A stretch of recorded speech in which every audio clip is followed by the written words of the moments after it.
Okay, hi everybody, and welcome back from spring break. I hope you had an amazing opportunity to unplug for a little while. I'm excited to get started. Our next 5 weeks of distance learning from here until summer break is all online. Well, you've done a great job thus far, and going forward, I'd like to introduce you to Google Meet. Now, I know by looking at your surveys and by speaking with so many of you, some of you are very excited about this opportunity. Some of you are like not sure. Some of you are a little have some trepidation, and that's all totally okay. We've been working over spring break to make sure Google Meets got some good step-by-step instructions that'll technically go well, but also functionally go well from kind of a behavioral norm sense. And so we want to make sure you have all the resources you need to be successful. And so I want to start with the why, then I'm going to talk about kind of a week by week, step by step, and then dive into the how-tos. So here's the why. Looking at what we've been doing so well already. Posting these asynchronous videos that you've produced. Those videos have been amazing, and those are wonderful for instruction. We think that asynchronous videos are all about instruction, and synchronized video, real-time video chat, that's not about instruction. That's about relationship building, about community building. If you get together in a Google Meet, just do a whip around and do a check-in 5 to 7 minutes, that's fine. That's what we're looking for. We're not looking to shift instruction into this space. The instruction you're doing is brilliant already. And so let's kind of take a look at, what does it look like in the next 5 weeks? So I'd like to lower your affective filter if you're already thinking, do I need to do this tomorrow? No, there's plenty of time. I want everyone to move slow. Let's take a look at the calendar that we've built for the next 5 weeks. So here's a calendar that we've built with the end of year events on it. You can see it breaks out into 5 weeks. That sixth week is really just Tuesday and Wednesday. But let's take a look. Here we are in week one. I don't want anyone doing anything about Google Meet in week one other than just learning it. I'd like you to poke around and learn through the professional development that we're offering, and certainly have a chance to ask questions and to do some little noodling around with it. In week one, you're just learning. Here in week two, maybe you're sending out a survey to your families. Hey, what time would be good for you to meet if we're going to do some small group meetings? Now, I think these small group meetings are a great way to launch maybe out there in week three. So in week two, we ask, when are you available? In week three, we say, hey, I'm going to have a series of small group meetings. Now, I'll leave the construct of how big of a meeting to have up to you. But, if you did, you have 28 kids in your class and you did, 5 meetings with, 7 kids in it per meeting, like that's a little small group. You can learn the tool, they can learn the tool. You can learn how to mute them, they can learn how to unmute themselves. We can work on behavioral norms. That's all out there in week three. You're holding these little small group meetings, like 10 minutes, one per day for 5 days. There you go. Or maybe you stack them up, however you want to do it, but short meetings in small group gatherings. I think that'd be a great piece. Maybe in week four, you just rinse and repeat and do it again. You loved the small group meeting. It worked for you. You do another round of small group meetings. Then maybe down here in week five, if you're feeling ambitious, you can go to a whole class meeting if you want, or keep doing the small group meetings. And by that time, we're approaching the end of the year and it's time to sign off and say goodbye. So hey, week one, let's do some learning together. Week two, let's continue learning and structuring and figuring out how we're going to structure it out there for a launch in week three. And by week three, you can start to weave this into your workflow and practice and really connect our community. So speaking of community connection, let's take a look at what we hope this does for our school. Okay, so over here in the distance learning manual, we talked about these 4 domains where we're trying to curate our kind of pedagogical approach to distance learning, and you're crushing it across the boards here. If you didn't change a thing, we'd still be doing amazing work. I mean, obviously in the SEL column, if you saw the parent feedback, you would be blown away. The parent survey from this last spring break week, they were saying, hey, I feel so connected to school because I see my teacher's face. I mean, the fact that you're making videos of yourself reading books and doing these Google Voice connection pieces, those are already such SEL bucket fillers. You're killing it in that column. In the personalization column, right, we're adding some Lexia and some some freckle so that our kids have an adaptive way to approach learning so kids can excel or remediate at their own pace. And I love that piece. But really, it's here in the connect and collaborate column. In this column, we're looking for ways to keep our community connected. And the things you're doing are amazing. Again, that parent survey, they're loving Flipgrid. So many comments about all the Padlet cool work you guys have been doing. I mean, that stuff is nailing it. I think it's appropriate now, though, to say, hey, yeah, some people are having some fun with Google Voice and playing on Jamboard while talking to the kids on the phone, and other people are doing Text Your Teacher Tuesday via Google Voice. Love those connection pieces. But it's now time to take a step into what could Google Meet do for us? What can it do for us, not instructionally, just around building community? And that's why we're here today, is Google Meet in this column. And then, in the provide feedback column, great work going out there. Some of the PD from last week's PD in this column was amazing. I hope you're using that stuff. And could Google Meet be a form of feedback? I mean, yeah, I guess all of these things are potentially interchangeable, but I would hope the feedback would be around connection, collaboration, around community building. So that's where we are, and that's why we're doing it. Let's take a look at the how. So over here in the Distance Learning Manual, in the Google Meet section, we're talking about the how.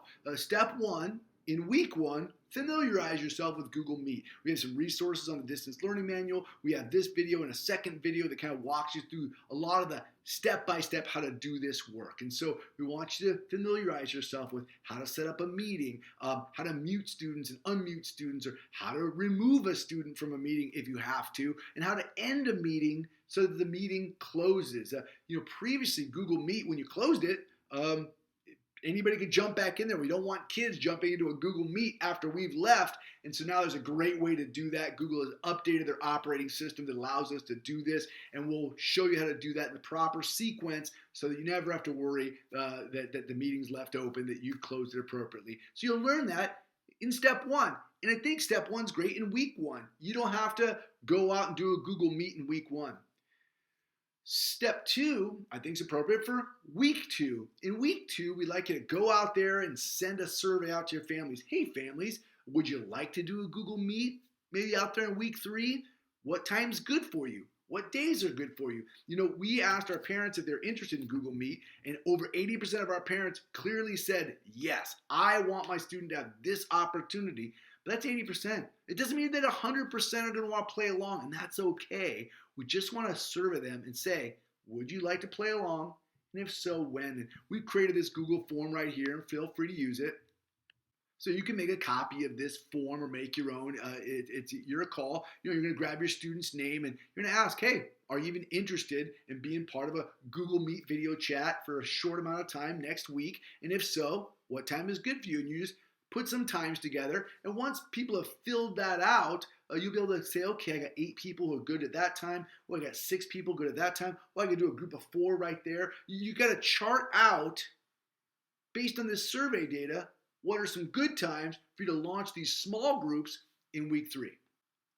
So step 1 was learn Google Meet. Step 2 was in week 2, trying to find out what times are good for people. And then step 3 is all about week 3, and that's how to launch a Google Meet and operate within a Google Meet and function so that you can place a Google Meet into Google Classroom, assign it to the right kids, have those kids show up to that classroom at the right time, be part of the meet, and have them all removed at the end of the meeting, and have the meeting closed down appropriately so nobody can get back in there. And we will step by step you through that, utilizing this video, a second video, and some resources in the Distance Learning Manual. Now, I'll show you step 4. It's just kind of rinse and repeat. If in week 3 your small groups were awesome and you loved it, do small groups again. If you're feeling like, well, I'm ready for a whole group, try and schedule a whole group if you can find a time that works for everybody in your class.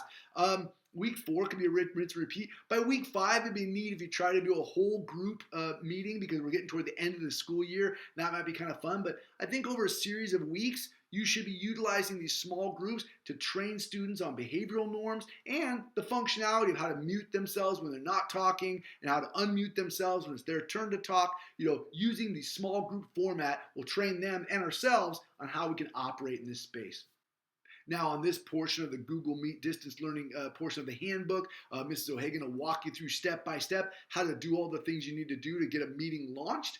But I'd like to take a look at the next slide.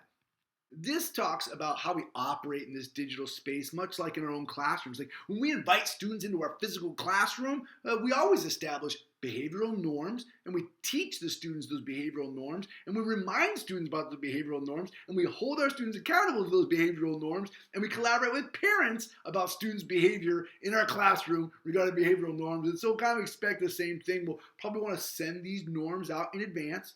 Let your students know this is what I'm going to hold you accountable to when you get to this meeting. If you want to participate in the meeting, here are our norms. And send those out in advance. And then when you get into the meeting, I would just remind you of kind of a tier 1, tier 2, tier 3 system for approaching behavior. Right? In our classrooms, we use proximity and redirection. We try to stay calm, and we try to be supportive. We try to recognize where our students are coming from in the classroom. We expect all that in tier 1 here too, right? Get in that distance learning digital platform and use a lot of tier 1 redirection with those kids, because in tier 2, if you have to remove a student from the classroom, you're going to click remove, and a big screen's going to pop up that says you have been removed. And I'm sure they're going to go, oh, that feels awful. And we don't want anyone to get a sense that they were, inappropriately removed. And so just make sure we work tier 1 hard before you go to tier 2. Now, hey, I empower you. If you really have to remove a student from the classroom, you may do so. It is your classroom. I would expect you to follow the same set of norms as we would for school. Like if you remove a kid from class, pick up the phone after the Google Meet and be like, hey, Mom, I removed your kid from class, and here's why. And next week, let's try it again. Have him back in there, but maybe you could hover around and see if you get his behavior to change. Right? So tier 1, tier 2. Now, look, some of us have amazing imaginations. We're like, I can imagine some things going really wrong. Well, there is a tier 3, big red button, and that is like, if you're in the middle of something that you can't handle, you can text admin or drop a support ticket in, and we can turn a student's Google domain off. So if you remove Bobby, but Bobby gets back in and is not allowing you to remove him, I will jump on and I will shut down Bobby's Google access completely, and then you won't have to worry about that. And so you can text admin and drop a support ticket that says, remove Bobby from Google. We'll shut him down. We can call his parents and say, hey, we're going to let him back into Google, but we're not going to ever let him back into Google Meet, and here's why. And then we have one more note at the bottom here, and that is, we are mandated reporters, right? And so if you witness or hear or feel that something has gone wrong in the home that you are visiting, then, we are all obligated to do something or say something, and we can coach you right through that. And the information right here is at the bottom of the screen. So let's take a look at what we're trying to accomplish. Over these last several weeks during distance learning, even though I've been isolated in my own home, I've felt connected because every day I get to hang out with the admin team on Google Meet. I've been having Google Meets, with leadership and with the tech team. I've had these opportunities to interact with people that I really care about because of Google Meet. I think that many of us feel connected to each other because we've been meeting in grade level or subject area meetings, and it's helped us stay connected and helped us stay healthy. I think it's appropriate for us to offer this same connection in a safe and sane way to our students. And so take week 1, get to know Google Meet, ask questions, bring up thoughts. Let's help each other structure this appropriately.